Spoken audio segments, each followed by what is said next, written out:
नमस्कार बच्चों, study finder में आप सभी लोगों को एक बार फिर से स्वागत है। आज हम लोग क्लास 10 की NCERT 1.2 का सॉल्यूशन करने वाले हैं। आप सभी हो जाइए तैयार कॉपी और कलम लेकर, और आज हम लोग इसे पूरी तरह से सॉल्व करना इजी और आसान तरीकों से सीखेंगे।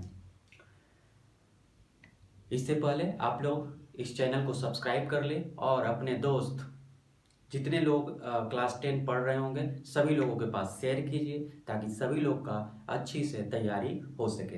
आइए स्टार्ट करते हैं आज का क्वेश्चन NCERT 1.2 सॉल्यूशन का। देखो, फर्स्ट क्वेश्चन कहता है express each number of the product of its prime factors. Each of its prime factors निकालना है। प्राइम फैक्टर्स निकालने के लिए आपको बताए थे कि जब 140 हो, फर्स्ट क्वेश्चन देखते हैं यहाँ का 140 270 235 और कितना 5 7 है ना। 2257 ये सब क्या मिला, प्राइम नंबर है ना। ये प्राइम नंबर हुआ। सिर्फ यहाँ ये पूछ रहा है कि फैक्टर्स लिखना है, तो आपको 2 इंटू 2 इंटू 5 इंटू 7, यही हो गया आपका आंसर। यही फैक्टर लिखना था। इसी प्रकार से आप इसको भी निकाल सकते हो, है ना। ये आप अपने से कीजिए, हम इसको बनाते हैं, यानी कि 3825 3825 3 बार में काटो 1 2 7 50, ठीक है। फिर से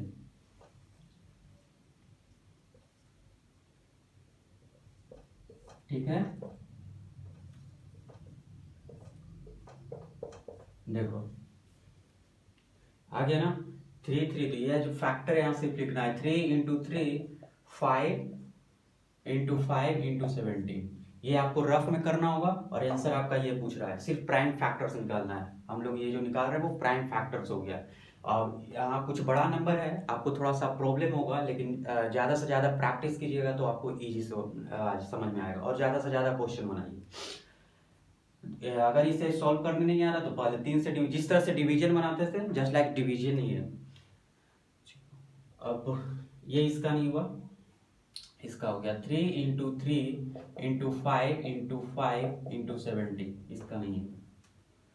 चलो ये आपको अपने से करना है।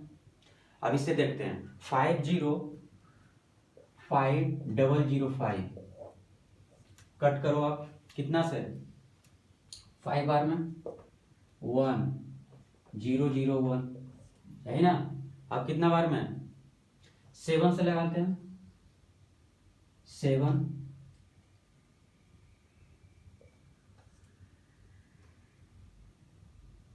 143, ठीक है। अब ये 11 और 13 बार में कट जाएगा। ये ज़्यादा से ज़्यादा बनाइएगा तो आप लोग को इजी से सॉल्व हो जाएगा और आपको याद भी होगा। अब इसे देखते हैं 5 7 11 और 13, ये इसका मिल गया प्राइम फैक्टर। देखो ना 5 7 11 30 सब प्राइम नंबर्स है। प्राइम नंबर्स हो गया और ये फैक्टर हो गया, फैक्टराइज कर दिए तो ये मिल गया मेरा प्राइम फैक्टराइजेशन। प्राइम फैक्टराइजेशन सिर्फ आपको ये वाला आंसर लिखना है, इसके सामने लिख दो 5 इंटू 7 इंटू 11 इंटू 13, ये आपका आंसर हो गया, ठीक है। अब एक क्वेश्चन और है 7429, इसको भी आप फैक्टर कीजिए। कितना से 17, 2 से नहीं कटेगा, 3 से नहीं, 17 से कटेगा, है ना। 17 का टेबल पढ़िए 437 में आ जाएगा, फिर 19 और ये 23 में कट जाएगा।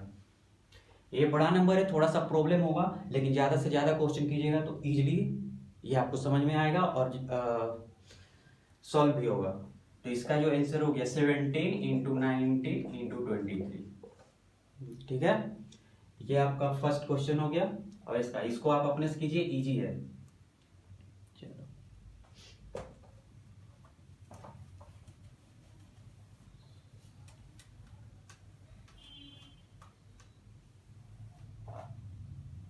सेकेंड क्वेश्चन देखते हैं। सेकेंड यहाँ लिखा हुआ है find LCM and HCF, find LCM और HCF of the following pairs of integers and verify that LCM HCF equal to product of two numbers.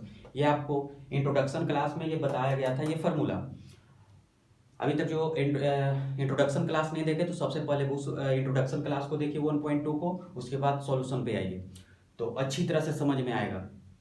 हम वहाँ पढ़े थे कि एलसीएम जब दो नंबर दिया हो ए इंटू बी और ए दोनों का पहले एलसीएम निकालेंगे, फिर इसी का एचसीएफ निकालेंगे और इस दोनों नंबर को प्रोडक्ट करेंगे तो ये प्रूव हो जाना चाहिए, दोनों इक्वल आना चाहिए हमेशा। और ये फार्मूला हमेशा दो नंबर के लिए ही लागू होगा, दो नंबर के लिए ही लागू होगा। तो इसका क्वेश्चन है, फर्स्ट क्वेश्चन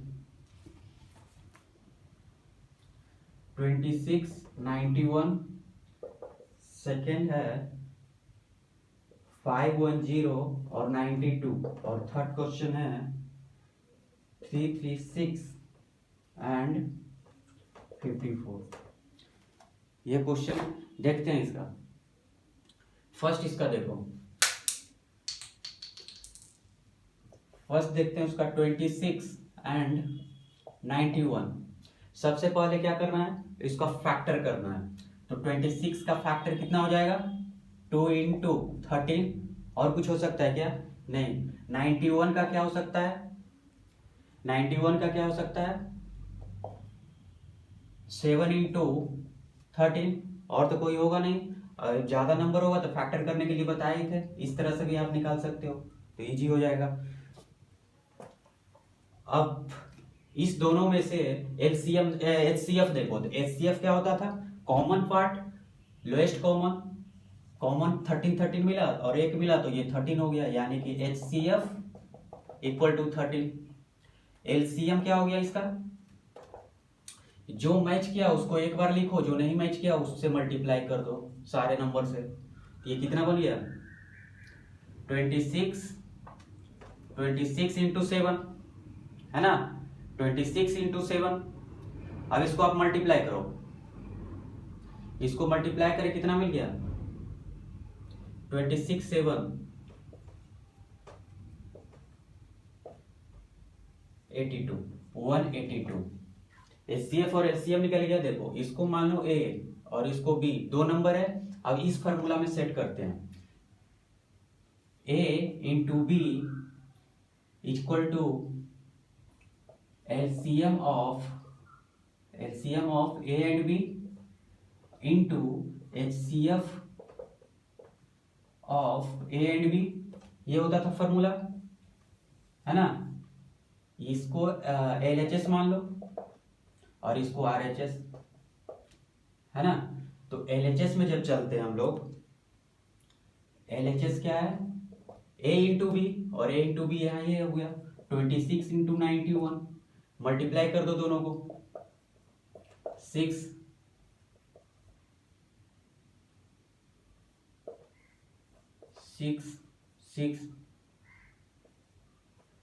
ये आ गया आपका 2366। अब आरएचएस से लेके चलते हैं। आरएचएस कितना है, एलसीएम ऑफ ए बी और एचसीएफ ऑफ ए बी। तो एलसीएम ऑफ ए बी का ही नंबर मल्टीप्लाई किए, एचसीएफ कितना निकला, एचसीएफ निकला 13। इसको कर देते हैं 13 इंटू 182, है ना। एलसीएम इसी नंबर का, जो नंबर को दोनों मल्टीप्लाई किए उसी नंबर दोनों का एलसीएम और एचसीएफ से मल्टीप्लाई करेंगे। अब ये दोनों को मल्टीप्लाई करो कितना आ रहा है, देख लो यहां करता हूं 182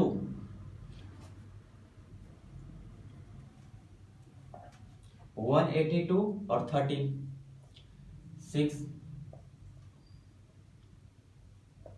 182।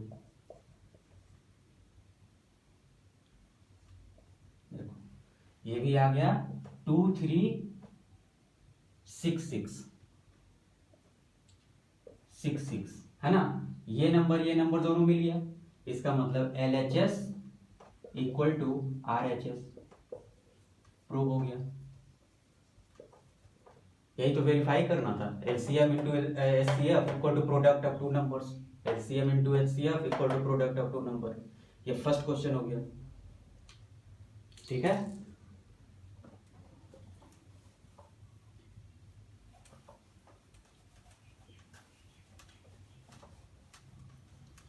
सेकेंड क्वेश्चन इसका 51092, 510 एंड 92 है ना। सबसे पहले क्या करेंगे, इसको फैक्टराइज करेंगे, इसको फैक्टराइज करेंगे। फैक्टराइज करने के लिए बताए थे आपको, इस तरह से कर लेना है आपको, ठीक है ना। लेकिन हम यहां लिख देते हैं फैक्टराइज जो इसका होगा 2 इंटू 3 5 इंटू 17 है ना। आपको इस यहां से करना होगा, आप यहां से कर सकते हो 2 2 2 4 4 10 5, इस तरह से आप करना, फिर 3 है ना, इस तरह से आपको करना है 17। देखो मैं यहाँ वही लिखा हूं 2 इंटू 3 इंटू 5 इंटू 17, ठीक है। अब आते हैं, अब क्या है, हाँ 17, 92 को देखते हैं। 92 का क्या हो सकता है, 92 को भी आप देख सकते हो, कितना बार में 2 से कट रह गया 4, ठीक है 23, यही ना। 23 इंटू 2 इंटू 2, यहां लिख देते हैं 2 इंटू 2 इंटू 23। अब 2 इंटू 23 में अब देखो एचसीएफ निकालते हैं पहले, क्योंकि एचसीएफ और एलसीएम निकालेंगे तभी तो इसमें प्रूव कर सकते हैं ना। तो एचसीएफ निकालते हैं, एचसीएफ निकाल दो, ये और ये मैच किया, और तो कुछ मैच किया नहीं, नहीं ना। तो एचसीएफ इक्वल टू 2, एलसीएम क्या हो गया, एलसीएम क्या मिल गया दोनों में, जो बचा रेस्ट पार्ट को, ये जो कॉमन में से एक को लिख लेना है, बाकी जो भी बचा होगा उसको लिख लेना है 2 इंटू 23, ये आपका एलसीएम आएगा। मल्टीप्लाई कर लो इसको, मल्टीप्लाई करोगे तो मिल जाएगा, ये बन गया 6, इससे करते 6 30 60 इंटू 17 इंटू 23 है ना। आप लोग मल्टीप्लाई कर लेना, इसका हो जाएगा कितना 23460, ये आएगा, ठीक है। अब इसको इस फॉर्मूला में सेट करना है, LCM into HCF into product of two numbers दिया हुआ है ए और बी है ना। तो A into B equal to HCF of A B into LCM of A B, ये प्रूव करना है, ठीक है। इसको हम लोग मान लेते हैं क्या एलएचएस और इसको आरएचएस। जब एलएचएस में पहले जाते हैं ए इंटू बी कर लो पहले, तो ए इंटू कितना 510 into 92 equal to HCF of A B, HCF कितना आया था 2, यहां करते हैं 2, एलसीएम कितना आया था 23460। अब मल्टीप्लाई करते हैं, मल्टीप्लाई करो, इक्वल आना चाहिए हमेशा, देखो 2346 2 बार में कैरी 2 9, चल इसका आ गया 46920। अब इधर देखते हैं 92 और 51 2, देखो 2964, ये भी आ गया कितना 46920, देखो एलएचएस बराबर आरएचएस, प्रूव हो गया। यानी ये वेरीफाई करना था आपको, इतना निकालना होगा। पहले क्या किए, 2 नंबर दिया हुआ था, 2 नंबर को एचसीएफ और एलसीएम फैक्टराइज किए, फैक्टराइज करने के बाद एचसीएफ और एलसीएम निकाले, एचसीएफ और एलसीएम निकालने के बाद इस फार्मूला पे सेट कर दिए, और दोनों इस फार्मूला पे हमेशा दोनों बराबर आना चाहिए। अगर बराबर नहीं है तो इसका मतलब ना ये एलसीएम या एचसीएफ कहीं ना कहीं गलत हो रहा है। हमेशा 2 नंबर के बीच में जब भी एलसीएम और एचसीएफ निकालेंगे तो उसका प्रोडक्ट दोनों के बराबर होना चाहिए।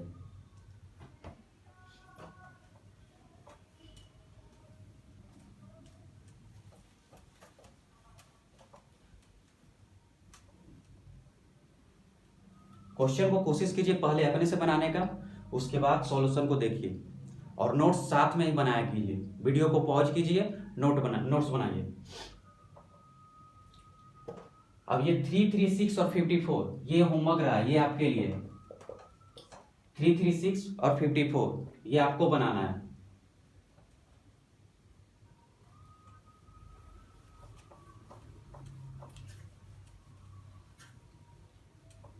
आपको बनाना है ये वाला।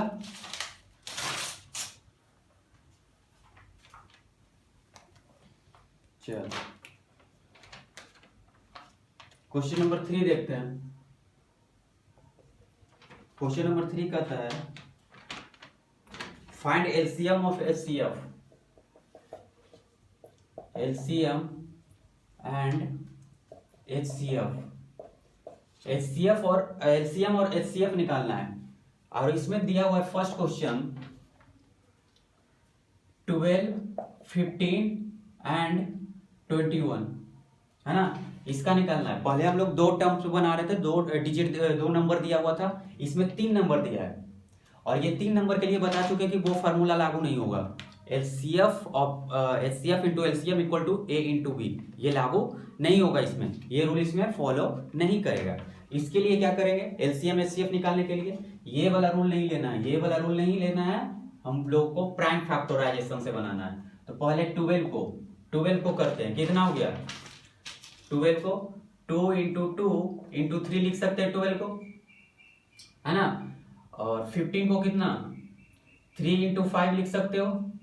और 21 को कितना लिख सकते हो, 21 को 3 इंटू 7, 3 इंटू 7। अब देखो यहां से मैच कौन कौन किया, 3, 3 और 3, यानी एचसीएफ आपका मिल गया 3, एचसीएफ आपका 3 मिला। अब एलसीएम, एलसीएम क्या हो गया इसका, जो मैच नहीं किया वो एलसीएम 3 और उसको मल्टीप्लाई कर देते हैं और कॉमन पार्ट को एक बार लिखते हैं 3 इंटू ये दोनों 2 इंटू 2, इसमें से बच गया 5 और इसमें से बच गया 7, ठीक है। ये आपको मल्टीप्लाई कर लेना है, 12 इंटू 5 इंटू 7, 60 इंटू 7, 42, ये आपका एलसीएम आ गया, ठीक है ना। सेकेंड क्वेश्चन इसका क्या कर रहा है, सेकेंड निकालना है आपका 17, 23 एंड 29 का, ये है क्वेश्चन सेकेंड।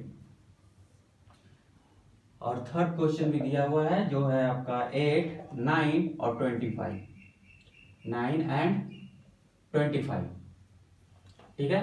तो पहले इसको देखते हैं, 17 को जब फैक्टराइज करेंगे तो क्या मिलेगा 1 इंटू 17, और कोई तो इसका फैक्टर मिलेगा नहीं। 23 को क्या फैक्टर मिलेगा 1 इंटू 23, 29 का फैक्टर क्या मिलेगा 1 इंटू 29, है ना, इससे ज्यादा तो और कुछ मिलेगा नहीं। अब देखो इसमें से मैच कौन कौन पार्ट किया है, सिर्फ 1 किया है, 1 हुआ है ना, तो एचसीएफ जो निकलेगा मेरा वो 1 होगा और एलसीएम जो होगा वो ये वाला होगा 1 इंटू 17 इंटू 23 इंटू 29, ये एलसीएम हो गया, है ना, एलसीएम। अब देखते हैं इसमें, ये आप मल्टीप्लाई कर लेना, मल्टीप्लाई करके आंसर हो गया। इसका देखते हैं, थर्ड का क्या हो गया, थर्ड होमवर्क रहा, ये आप खुद से करना,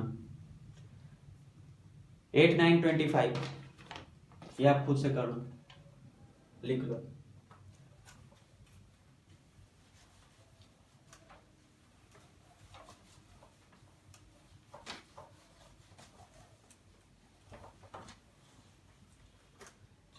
question number 4, give that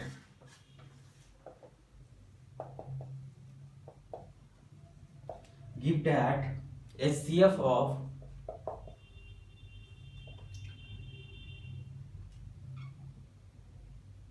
306 657 equal to 9। HCF दिया हुआ है, 2 नंबर का HCF दिया हुआ, आपसे पूछ रहा है फाइंड LCM ऑफ 306 657, है ना, ये क्वेश्चन हो गया आपका। अब इसमें से कह रहा है HCF ऑफ 306 और 657 इतना दिया हुआ है और ये 2 नंबर, इसे आप मान लो A और इसे मान लो B, ए और ये एलसीएम दिया हुआ है, एचसीएफ दिया हुआ है और एलसीएम निकालना है। सेम वही फार्मूला निकालना है क्या, ए इंटू बी और HCF of A into B, 2 number का एचसीएफ इंटू यानी product of LCM of A B, ये फार्मूला होता था, है ना।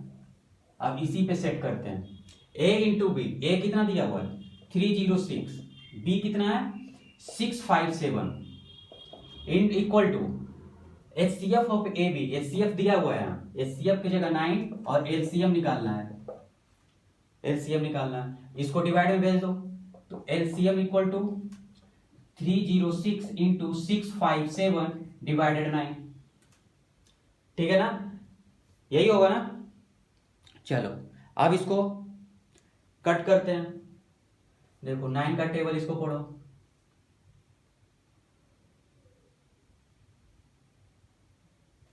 फोर बार में एलसीएम जो निकल गया 34 इंटू 657, मल्टीप्लाई कर लो, आप मल्टीप्लाई कर लो कितना होगा, इसका मल्टीप्लाई होगा 22 23 8, ये आपका आंसर है, आप इसे मल्टीप्लाई करके लिखना, क्लियर।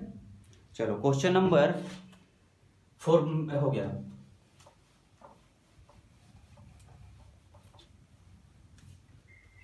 अब आते हैं next question number 5। Question number 5,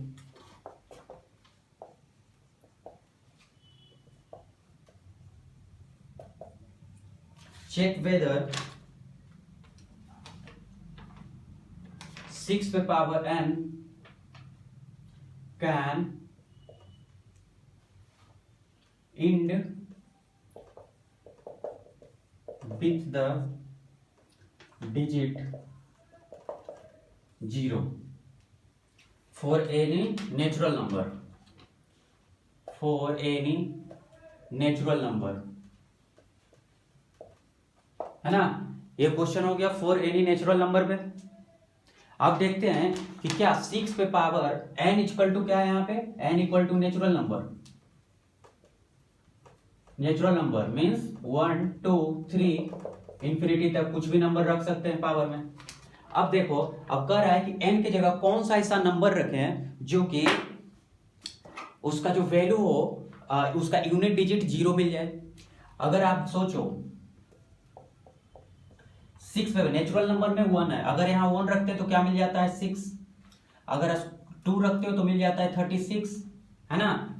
फिर 3 रखते हैं तो इसी तरह होते चला जाएगा। यहाँ कहीं भी इंड पे यानी यूनिट डिजिट पे 0 नहीं आ रहा है ना। ये 6 पे पावर n है कि कितना भी रख दे तो इस पे 0 नहीं आएगा, और 0 नहीं आ रहा है इस कारण से। अब यहाँ देखो, आप 6 पे पावर n है तो इसको आप क्या लिख सकते हो, 6 पे पावर n को आप 2 इंटू 3 पे पावर n लिख सकते हैं ना। अब देखो 2 पे पावर n, 2 पे भी रखो पावर n में कुछ, या 3 पे भी रखो, इंट में आपको 0 नहीं मिलने वाला। इंट जब 0 तभी हो सकता है, इंट यानी यूनिट डिजिट पे 0 लाने के लिए आपको 2 इंटू 5 पे पावर n चाहिए। अगर इस टर्म में आ गया, देखो ना 2 इंटू 5 10 मिल जाएगा, 10 पे पावर कुछ भी रखो 1 10 2 हमेशा मिलते जाएगा, है ना। तो इसके लिए 6 पे पावर n के लिए 6 पे पावर n इस टर्म में है, इसलिए ये क्या हो गया, इसका इंट 0 नहीं होगा। इंट 0 होने के लिए 2 इंटू 5 होना जरूरी है। इस टर्म में होता तो ये हो जाता, इंट मिल जाता इसका, क्योंकि n के जगह कोई भी रखते तो यूनिट डिजिट हमेशा 0 पर ही इंड होता। लेकिन 6 पे पावर n ये नहीं होगा। इसी तरह से इसी चैप्टर का एक एग्जाम्पल में 4 नंबर क्वेश्चन था, 4 पे पावर n, 4 पे पावर n ये आपका हो गया, ठीक है। ये आप लिख सकते हो तो this is not end of 0 because of 6 पे power in does not factor of 5, यानी कि 6 पे पावर n पर कोई फैक्टर नहीं है। चलो अब देखते हैं कि 4 पे पावर n था, तो इसको हम लोग क्या लिख सकते थे। ये एग्जाम्पल का क्वेश्चन है, एग्जाम्पल 4 पे पावर n, इसे आप लिख सकते हो 2 इंटू 2 पे पावर n, यानी कि 2 पे पावर 2n। देखो ये भी, इसमें भी, इस टर्म में भी 5 नहीं आ रहा है, इसका भी वही हो गया, ये भी इंड हो गया, इसलिए इंट्रोडक्शन क्लास में इसको नहीं करवाए थे, इसी दिन के लिए। चलो 2 पे पावर n, यानी ये भी इंड नहीं हो रहा जीरो पर। हमेशा याद रखो कि इंड पे जीरो मिलने के लिए 2 इंटू 5 रहना जरूरी है, किसी भी फैक्टोरियल में, फैक्टोरियल में इसको होना जरूरी है, तब इंड पे जीरो मिल सकता है। नोट कर लो, इसका स्टेटमेंट अपने से लिख लेना।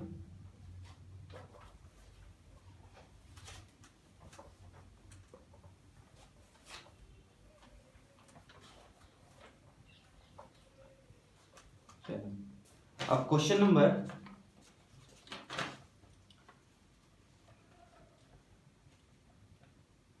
explain why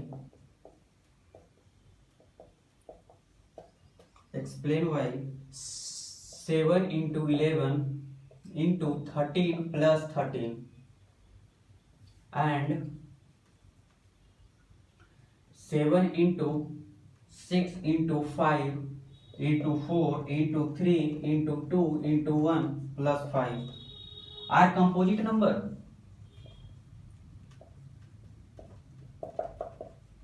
कंपोजिट नंबर पूछ रहा है कि क्या ये कंपोजिट नंबर है। कंपोजिट नंबर आपको एक बताए थे, उसमें बताए थे कंपोजिट नंबर किसको बोलते हैं।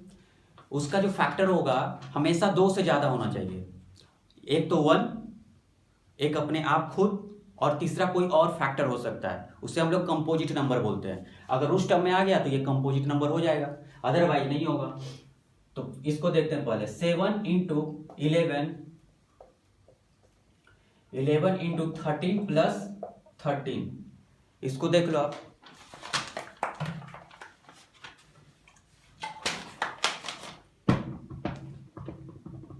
अब यहां से ये दोनों में देखो कॉमन क्या है, 13 को कॉमन लेते हैं, क्या बच गया यहाँ 7 इंटू 11 प्लस 1, 7 इंटू 11 प्लस 1। अब देखते हैं ये दोनों को मल्टीप्लाई करें, 77 प्लस 1, ये मिल गया 13 इंटू 78, है ना। अब देखते हैं 13 इंटू, इसका भी लिख सकते हैं कितना, 13 इंटू 6। तो देखो ना 2 से ज्यादा मिल रहा है इसमें फैक्टर, ये हो गया कंपोजिट नंबर। 2 से ज्यादा फैक्टर मिल रहा है, ये कंपोजिट नंबर हो गया, ये कंपोजिट नंबर है। अब इसमें देखते हैं, इसमें से क्या क्वेश्चन यही है ना। चलो हाँ, इसमें से क्या कॉमन है, यहाँ 5 और यहाँ 5 को पहले कॉमन ले लेते हैं, एक फैक्टर तो मिल गया, 5 फैक्टर मिल गया। अब इनमें क्या बचा, 7 into 6 into 4 into 3 into 2 plus 1, है ना। अब आपस में सबको मल्टीप्लाई कर दो, 5, ये बन गया 42 इंटू 24 प्लस 1, ये दोनों को मल्टीप्लाई करो, कितना दे दिया, और 2 2 2 2 4, और यहां कर दो 8 8 10 1008, यानी यहां जो मिल गया 1008 प्लस 1। अब देखो 5 1008 और इसमें 1 ऐड कर दो 9, है ना। देखो इसका भी देखो, इस फैक्टर 1 हुआ और इसका फैक्टर 1, ये तो खुद का, ये फैक्टर इसका नहीं होगा, या तो 1 होगा या कोई और इटसेल्फ होगा, लेकिन इसके साथ एक 5 फैक्टर है, इसलिए ये भी क्या हो गया, कंपोजिट नंबर। ये भी हो गया कंपोजिट नंबर। कैसे हुआ कंपोजिट नंबर, एक तो फैक्टर 5 मिला हुआ और ये जो है ये खुद का फैक्टर 1 का, या देख लो ना ये किसी से फैक्टर है उसका क्या,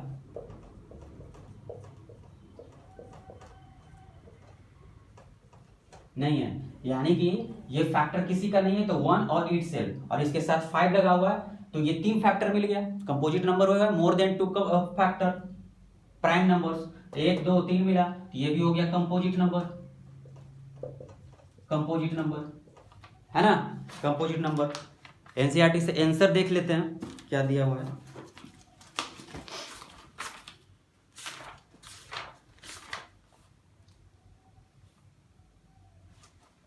चलो आंसर नहीं दिया, ठीक है। आप समझ लो ना, ये हो गया 1 और इसका इटसेल्फ 2 इसका फैक्टर दिया और इसमें 5 लगा, तो ये भी हो गया कंपोजिट नंबर और ये भी हो गया कंपोजिट नंबर। देख लो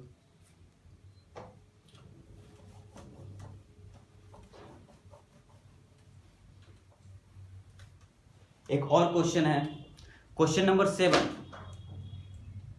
question number 7 NCERT last question है। इसमें कह रहा है, आप क्वेश्चन को एनसीईआरटी बुक सामने होना चाहिए सभी का, तब पढ़ने में और मजा आएगा। 6 इसमें कहता है, क्वेश्चन बड़ा है ऐसे ही हम बता देता हूँ, एक्सप्लेन करते हैं। 12 और 18 कोई भी खेल का मैदान है, जैसे मान लो कोई सर्कल पाथ है और इस पे एक बच्चा इधर से पूरे चक्कर लगाता है, वो उसको 18 मिनट लगता है। एक और उसी पाथ पे लगाता है जिसका कितना लग रहा है, 12 मिनट, 12 मिनट लग रहा है सेम डायरेक्शन में। तो इससे पूछा जा रहा है कि वो कब आपस में मिलेगा, वो कब आपस में मिलेगा। तो आपको कुछ नहीं करना है, 18 और 12 पहले फैक्टराइज कर लो। वैसे क्वेश्चन जब आपस में मिलेगा कब, ये कह रहा है आपको एलसीएम निकाल लेना है। ऐसे क्वेश्चन को एलसीएम निकाल लेंगे, तो एलसीएम निकालो। 18 का फैक्टर क्या मिल जाएगा, 2, 6 इंटू 2 3, ठीक है ना। 12 का क्या मिल जाएगा, 2 इंटू 2 इंटू 3, ठीक है। मैच कौन कौन किया, ये और ये, तो इसका एलसीएम निकाल लो आप। मैच जो किया उसको एक बार, और जो बचा हुआ है उसको पूरा लिख देना है, 3 इंटू 2, तो कितना आ गया 36। ये 36 मिनट में, 36 मिनट में आपस में मिलेगा, 36 मिनट में वो आपस में मिलेगा। यही हो गया आपका आंसर, देख लो, ठीक है। आज के लिए इतना ही, फिर अगले वीडियो में मिलते हैं 1.3 के इंट्रोडक्शन क्लास के साथ। घर में रहिए, सेफ रहिए और स्टडी फाइंडर का सारा वीडियो देखिए, दोस्तों में भी शेयर कीजिए ताकि जो भी सभी लोग अच्छी से प्रिपरेशन कर सके। Thank you.